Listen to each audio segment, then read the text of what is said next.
सभी दोस्तों को सलाम नमस्ते। कहानी डिपो में आपका स्वागत है। मैं हूं नेहा राय और कहानी का नाम है ताई। कहानीकार हैं विशंबर नाथ शर्मा कौशिक। तो आइए शुरू करते हैं कहानी ताई। ताऊ जी, हमें रेलगाड़ी ला दोगे? कहता हुआ एक 5 वर्षीय बालक बाबू रामजी दास की ओर दौड़ा। बाबू साहब ने दोनों बाहें फैलाकर कहा, हाँ बेटा, ला देंगे। उनके इतना कहते कहते बालक उनके निकट आ गया। उन्होंने बालक को गोद में उठा लिया और उसका मुख चूम कर बोले, क्या करेगा रेलगाड़ी? बालक बोला, उसमें बैठकर बलि दूल जाएंगे, हम भी जाएंगे, चुन्नी को भी ले जाएंगे, बाबूजी को नहीं ले जाएंगे, हमें रेलगाड़ी नहीं ला देते। ताऊ जी, तुम ला दोगे तो तुम्हें ले जाएंगे। बाबूजी ने पूछा, और किसे ले जाएगा? बालक दम भरकर सोचकर बोला, बच, और किसी को नहीं ले जाएंगे। पास ही बाबू रामजी दास की अर्धांगिनी बैठी थी। बाबू साहब ने उनकी ओर इशारा करके कहा, और अपनी ताई को नहीं ले जाएगा? बालक कुछ देर तक अपनी ताई की ओर देखता रहा। ताई जी उस समय कुछ चिढ़ी हुई सी बैठी थी। बालक को उनके मुख का भाव अच्छा न लगा, अतएव वह बोला, ताई को नहीं ले जाएंगे। ताई जी सुपारी काटती हुई बोली, अपने ताऊ जी को ही ले जा, मेरे ऊपर दया रख। ताई ने यह बात बड़े रुखाई के साथ कही। बालक ताई के शुष्क व्यवहार को तुरंत ताड़ गया। बाबू साहब ने फिर पूछा, ताई को क्यों नहीं ले जाएगा?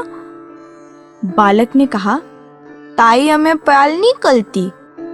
बाबूजी ने कहा, जो प्यार करे तो ले जाएगा। बालक को इसमें कुछ संदेह था। ताई के भाव देखकर उसे यह आशा नहीं थी कि वह प्यार करेगी, इसीलिए बालक मौन रहा।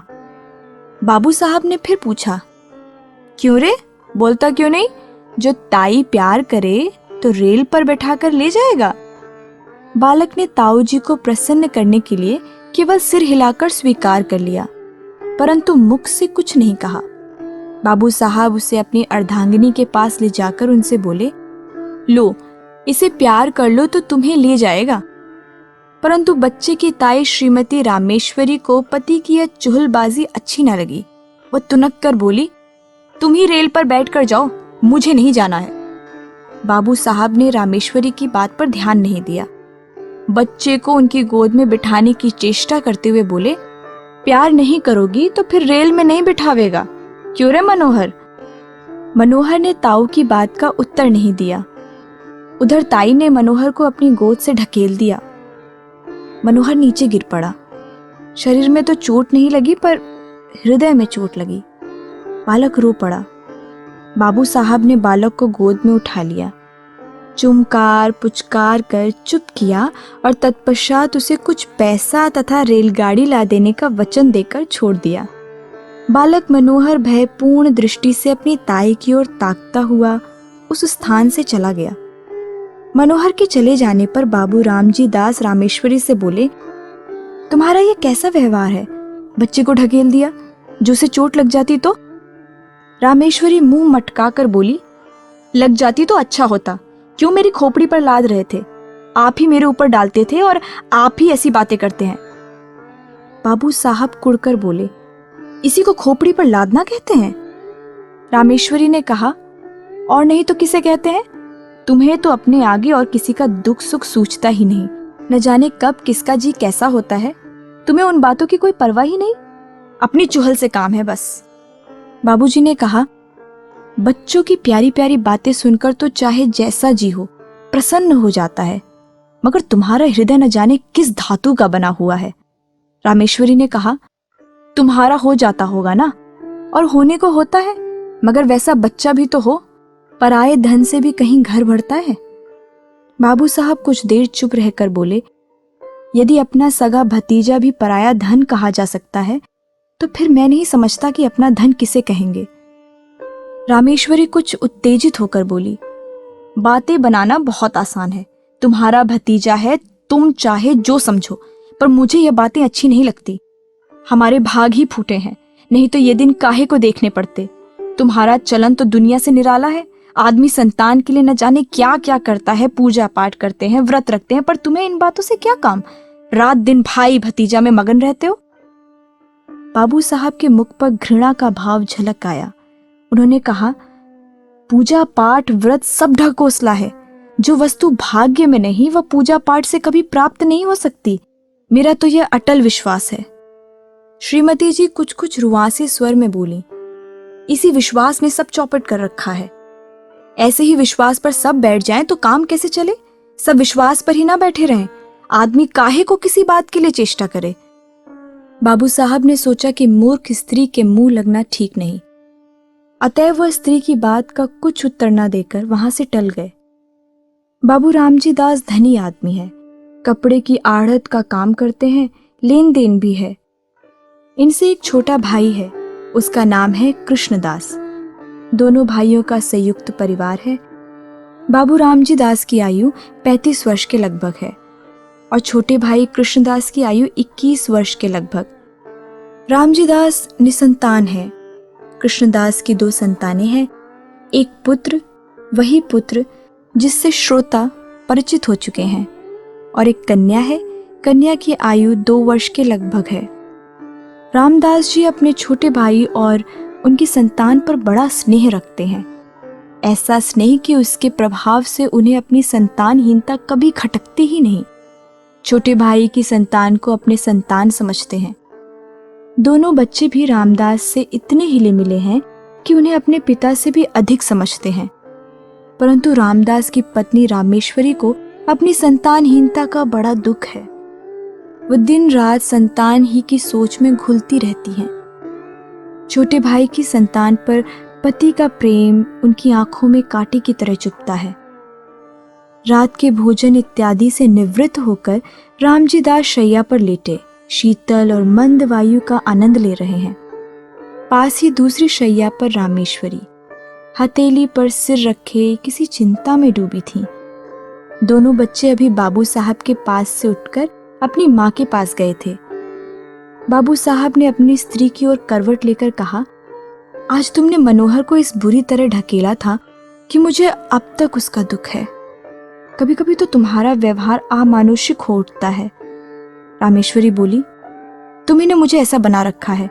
उस दिन उस पंडित ने कहा कि हम दोनों के जन्म पत्र में संतान का जोग है और उपाय करने से संतान हो सकती है। उसने उपाय भी बताए थे, पर तुमने उनमें से एक भी उपाय करके ना देखा। बस तुम तो इन्हीं दोनों में मग्न हो। तुम्हारी इसी बात से दिन रात मेरा कलेजा सुलगता रहता है। आदमी उपाय तो करके देखता है, फिर होना ना होना भगवान के अधीन है। बाबू साहब हंसकर बोले, तुम्हारी जैसी सीधी स्त्री भी क्या कहूं। तुम इन ज्योतिषों की बातों पर विश्वास करती हो जो दुनिया भर के झूठे और धूर्त हैं। झूठ बोलने की ही रोटियां खाते हैं। रामेश्वरी तुनक कर बोली, तुम्हें तो सारा संसार झूठा ही दिखाई पड़ता है। ये पोथी पुराण भी सब झूठे हैं। पंडित कुछ अपनी तरफ से बनाकर तो नहीं कहते ना। शास्त्रों में जो लिखा है वही वे भी कहते हैं। वह झूठा है तो वे भी झूठे हैं। अंग्रेजी क्या पढ़ी, अपने आगे किसी को गिनते ही नहीं। जो बातें बाप दादा के जमाने से चली आई उन्हें भी झूठा बताते हैं। बाबू साहब ने समझाने की कोशिश की, तुम बात तो समझती नहीं, अपने ही ओटे जाती हो। मैं ये नहीं कह रहा कि ज्योतिष शास्त्र झूठा है, संभव है वह सच हो, परंतु ज्योतिषों में अधिकांश झूठे होते हैं। 1-2 छोटी मोटी पुस्तकें पढ़कर ज्योतिषी बन जाते हैं और लोगों को ठगते फिरते हैं। ऐसी दशा में उनकी बातों पर कैसे विश्वास किया जा सकता है। रामेश्वरी ने ताना मारा, सब झूठे ही हैं, एक तुम ही बड़े सच्चे हो। अच्छा एक बात पूछती हूँ, भला तुम्हारे जी में संतान का मुख देखने की इच्छा क्या कभी नहीं होती? इस बार रामेश्वरी ने बाबू साहब के हृदय का कोमल स्थान पकड़ा। वह कुछ देर चुप रहे, तत्पश्चात एक लंबी सांस लेकर बोले, भला ऐसा कौन मनुष्य होगा जिसके हृदय में संतान का मुख देखने की इच्छा ना हो? परंतु क्या किया जाए, जब नहीं है और ना होने की कोई आशा ही है, तब उसके लिए व्यर्थ चिंता करने से क्या लाभ। इसके सिवा जो बात अपनी संतान से होती है वही तो भाई की संतान से भी हो रही है। जितना स्नेह अपनी पर होता है उतना ही इन पर है। जो आनंद इनकी बाल क्रीड़ा से आता है वही इनकी क्रीड़ा से भी आ रहा है। फिर नहीं समझता कि चिंता क्यों की जाए। रामेश्वरी कुढ़ कर बोली, तुम्हारी समझ को मैं क्या कहूँ, इसी से तो दिन रात जला करती हूँ। भला ये तो बताओ कि तुम्हारे पीछे क्या इन्हीं से तुम्हारा नाम चलेगा? बाबू साहब हंसकर बोले, अरे तुम भी कहाँ की क्षुद्र बातें ले आती हो। नाम संतान से नहीं चलता, नाम अपनी सुकृति से चलता है। तुलसीदास को देश का बच्चा बच्चा जानता है। सूरदास को मरे कितने दिन हो चुके। इसी प्रकार जितने महात्मा हो गए हैं उन सबका नाम क्या उनकी संतान की बदौलत चल रहा है? सच पूछो तो संतान से नाम चलने की जितनी आशा रहती है उतनी ही नाम डूब जाने की संभावना भी रहती है। परंतु सुकृति एक ऐसी वस्तु है जिसमें नाम बढ़ने के सिवा घटने की आशंका रहती ही नहीं। हमारे शहर में राय गिरधारी लाल कितने नामी थे, उनके संतान कहाँ हैं? पर उनकी धर्मशाला और अनाथालय से उनका नाम अब तक चला आ रहा है। अभी न जाने कितने दिनों तक चलता जाएगा। रामेश्वरी ने फिर धर्म का सहारा लिया। शास्त्र में लिखा है कि जिसका पुत्र नहीं होता उसकी मुक्ति नहीं होती। बाबू साहब ने तर्क का मार्ग पकड़ा। मुक्ति पर मुझे विश्वास नहीं। मुक्ति है किस चिड़िया का नाम? यदि मुक्ति होना भी मान लिया जाए तो ये कैसे माना जा सकता है कि सब पुत्र वालों की मुक्ति ही हो जाएगी? मुक्ति का भी क्या सहज उपाय है? ये जितने पुत्र वाले हैं क्या सभी को मुक्ति मिल ही जाती होगी? रामेश्वरी निरुत्तर होकर बोली, अब तुमसे कौन बकवास करे? तुम तो अपने सामने किसी को कुछ मानते हो नहीं। मनुष्य का हृदय बड़ा ममत्व प्रेमी है। कैसी ही उपयोगी और कितनी ही सुंदर वस्तु क्यों ना हो, जब तक मनुष्य उसको पराई समझता है तब तक उससे प्रेम नहीं करता। किंतु भद्दी से भद्दी और बिल्कुल काम न आने वाली वस्तु को भी यदि मनुष्य अपनी समझता है तो उससे प्रेम करने लगता है। पराई वस्तु कितनी ही मूल्यवान क्यों ना हो, कितनी ही उपयोगी क्यों ना हो, कितनी ही सुंदर क्यों ना हो, उसके नष्ट होने पर मनुष्य कुछ भी दुख का अनुभव नहीं करता, इसलिए कि वह वस्तु उसकी नहीं पराई है। अपनी वस्तु कितनी ही भद्दी हो, काम में ना आने वाली हो, नष्ट होने पर मनुष्य को दुख होता है, इसीलिए कि वह अपनी चीज है। कभी कभी ऐसा भी होता है कि मनुष्य पराई चीज से प्रेम करने लगता है। ऐसी दशा में भी जब तक मनुष्य उस वस्तु को अपना बनाकर नहीं छोड़ता अथवा हृदय में यह विचार नहीं कर लेता कि यह वस्तु मेरी है, तब तक उसे संतोष नहीं होता। ममत्व से प्रेम उत्पन्न होता है और प्रेम से ममत्व। इन दोनों का साथ चोली दामन सा है, ये कभी पृथक नहीं किए जा सकते। यद्यपि रामेश्वरी को माता बनने का सौभाग्य प्राप्त नहीं हुआ था, तथापि उनका हृदय एक माता का हृदय बनने की पूरी योग्यता रखता था। उनके हृदय में वे गुण विद्यमान तथा अंतर्निहित थे जो एक माता के हृदय में होते हैं, परंतु उनका विकास नहीं हुआ था। उनका हृदय उस भूमि की तरह था जिसमें बीज तो पड़ा हुआ है, पर उसको सींचकर और इस प्रकार बीज को प्रस्फुटित करके भूमि के ऊपर लाने वाला कोई नहीं। इसीलिए उनका हृदय उन बच्चों की ओर खींचता तो था, परंतु जब उन्हें ध्यान आता था कि ये बच्चे मेरे नहीं दूसरे के हैं, तब उनके हृदय में उन बच्चों के प्रति द्वेष उत्पन्न होता था, घृणा पैदा होती थी। विशेषकर उस समय उनके द्वेष की मात्रा और भी बढ़ जाती थी जब वो ये देखती थी कि उनके पति देव उन बच्चों पर प्राण छिड़कते हैं जो उनके नहीं हैं। शाम का समय था। रामेश्वरी खुली छत पर बैठी हवा खा रही थी। पास ही उनकी देवरानी भी बैठी थी। दोनों बच्चे छत पर दौड़ दौड़ कर खेल रहे थे। रामेश्वरी उनके खेल को देख रही थी। इस समय रामेश्वरी को उन बच्चों का खेलना कूदना बड़ा भला मालूम हो रहा था। हवा में उड़ते हुए उनके बाल, कमल की तरह खिले उनके नन्हे नन्हे मुख, उनकी प्यारी प्यारी तोतली बातें, उनका चिल्लाना, भागना, लौट जाना इत्यादि क्रीड़ाएं उनके हृदय को शीतल कर रही थीं। सहसा मनोहर अपनी बहन को मारने दौड़ा। वो खिलखिलाती हुई दौड़कर रामेश्वरी की गोद में जा गिरी। उसके पीछे पीछे मनोहर भी दौड़ता हुआ आया और वो भी रामेश्वरी की गोद में जा गिरा। रामेश्वरी उस समय सारा द्वेष भूल गई। उन्होंने दोनों बच्चों को उसी प्रकार हृदय से लगा लिया जिस प्रकार वह मनुष्य लगाता है जो कि बच्चे के लिए तरस रहा हो। उन्होंने बड़ी सतृष्णा से दोनों को प्यार किया। उस समय यदि कोई अपरिचित मनुष्य उन्हें देखता तो उसे यह विश्वास होता कि रामेश्वरी उन बच्चों की माता है। दोनों बच्चे बड़ी देर तक उसकी गोद में खेलते रहे।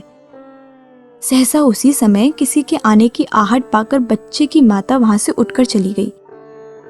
मनोहर, ले रेलगाड़ी, कहते हुए बाबू रामजी दास छत पर आ गए। उनका स्वर सुनते ही दोनों बच्चे रामेश्वरी की गोद से तड़प कर निकल भागे। रामजी दास ने पहले दोनों को खूब प्यार किया, फिर बैठकर रेलगाड़ी दिखाने लगे। इधर रामेश्वरी की नींद टूटी। पति को बच्चे में मगन होते देखकर उनकी भौहें तन गई। बच्चों के प्रति हृदय में फिर वही घृणा और द्वेष भाव जाग उठा। बच्चों को रेलगाड़ी देखकर बाबू साहब रामेश्वरी के पास आए और मुस्कुरा कर बोले, आज तो तुम बच्चों को बड़ा प्यार कर रही थी। इससे मालूम होता है कि तुम्हारे हृदय में भी उनके प्रति कुछ प्रेम अवश्य है। रामेश्वरी को पति की यह बात बहुत बुरी लगी। उसे अपनी कमजोरी पर बड़ा दुख हुआ। केवल दुख ही नहीं, अपने ऊपर क्रोध भी आया। वह दुख और क्रोध पति की उक्त वाक्यों से और भी बढ़ गया। उसकी कमजोरी पति पर प्रकट हो गई। यह बात उसके लिए असहनीय हो उठी। रामजी दास बोले, इसीलिए मैं कहता हूं, अपनी संतान के लिए सोच करना वृथा है। यदि तुम इनसे प्रेम करने लगो तो तुम्हें यही अपनी संतान प्रतीत होने लगेंगे। मुझे इस बात से प्रसन्नता है कि तुम इनसे स्नेह करना सीख रही हो। यह बात बाबू साहब ने नितांत हृदय से कही थी, परंतु रामेश्वरी को इसमें व्यंग की तीक्ष्ण गंध मालूम हुई। उन्होंने कुढ़कर मन में कहा, इन्हें मौत भी नहीं आती, मर जाए पाप कटे। आठों पहर आंख के सामने रहने से प्यार को जी ललचा ही उठता है। इनके मारे कलेजा और भी जला करता है। बाबू साहब ने अपनी पत्नी को मौन देखकर कहा, अब झेपने से क्या लाभ? अपने प्रेम को छिपाने की चेष्टा करना व्यर्थ है। छिपाने की आवश्यकता भी नहीं। रामेश्वरी जल भून कर बोली, मुझे क्या पड़ी है जो मैं प्रेम करूंगी? तुम ही को मुबारक हो। निगोड़े आप ही आके घुसते हैं। एक घर में रहने में भी कभी कभी हंसना बोलना पड़ता ही है। अभी परसों जरा यूं ही ढकेल दिया, उस पर तुमने सैकड़ों बातें सुनाई। संकट में प्राण है, न यों चैन न वो चैन। बाबू साहब को पत्नी के वाक्य सुनकर बड़ा क्रोध आया। उन्होंने कर्कश स्वर में कहा, न जाने कैसे हृदय की स्त्री है। अभी अच्छी खासी बैठी बच्चों से प्यार कर रही थी, मेरे आते ही गिरगिट की तरह रंग बदलने लगी। अपनी इच्छा से चाहे जो करे, पर मेरे कहने से बल्लियों उछलती हैं। न जाने मेरी बातों में कौन सा विष घुला रहता है। यदि मेरा कहना ही बुरा मालूम होता है तो ना कहा करूंगा, पर इतना याद रखो कि अब कभी इनके विषय में निगोड़े सिकोड़े इत्यादि अपशब्द निकाले तो अच्छा ना होगा। तुमसे मुझे ये बच्चे कहीं अधिक प्रिय हैं। रामेश्वरी ने इसका उत्तर न दिया। अपने शोभ तथा क्रोध को वे आंखों द्वारा निकालने लगी। जैसे जैसे बाबू रामजी दास का स्नेह बच्चों पर बढ़ता जाता, वैसे वैसे रामेश्वरी के द्वेष और घृणा की मात्रा भी बढ़ती जाती। प्रायः बच्चों के पीछे पति पत्नी में कहासुनी हो जाती थी और रामेश्वरी को पति के कटु वचन सुनने पड़ते थे। जब रामेश्वरी ने यह देखा कि बच्चों के कारण ही वह पति की नजर से गिरती जा रही है, तब उनके हृदय में बड़ा तूफान उठा। उन्होंने यह सोचा, पराये बच्चों के पीछे मुझसे प्रेम कम करते जाते हैं, हर समय बुरा भला कहा करते हैं। इनके लिए बच्चे ही सब कुछ है, मैं कुछ भी नहीं। दुनिया मरती जाती है पर दोनों को मौत नहीं आती। ये पैदा होते ही क्यों ना मर गए।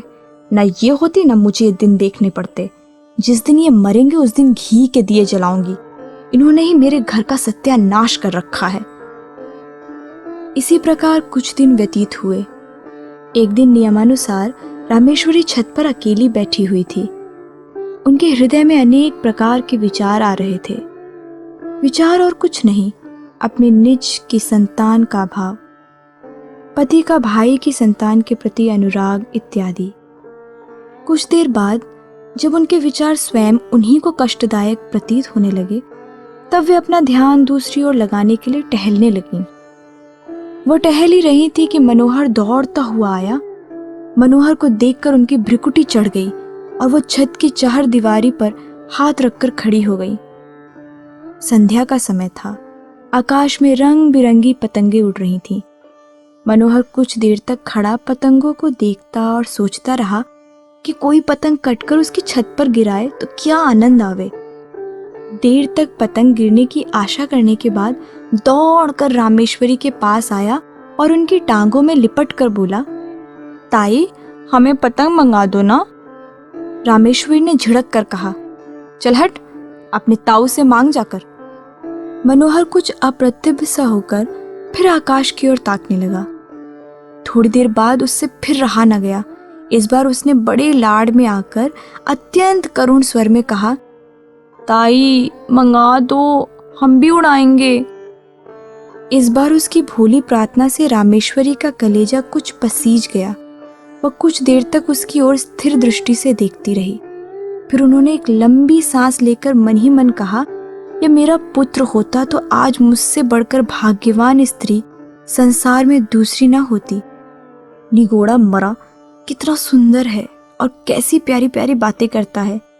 यही जी चाहता है कि उठाकर छाती से लगा लूं।